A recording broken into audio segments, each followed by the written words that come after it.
Hello everyone and welcome back to another video from Wake&Tech. In this video, I'm going to show you how to delete your account on Credit Karma.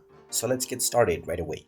Now, if you wish to delete your account on Credit Karma, then you can check within the application menu, but you will not find this option anywhere. So in order to proceed with deleting your account, open up the iOS App Store or the Google Play Store depending on your device.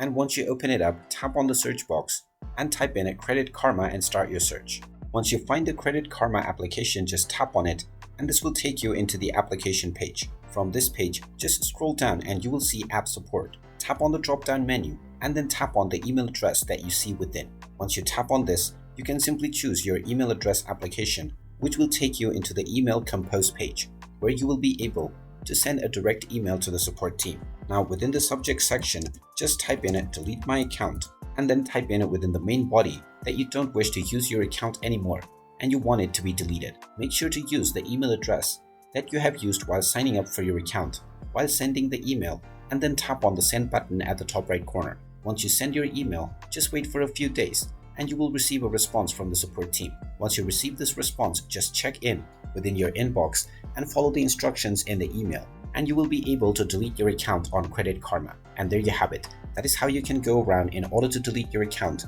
on Credit Karma. If you find this video helpful, make sure you hit that like button and subscribe to our channel if you haven't done so already. Also ring that notification bell to never miss another update from us. Thank you for watching and I will see you again in the next video.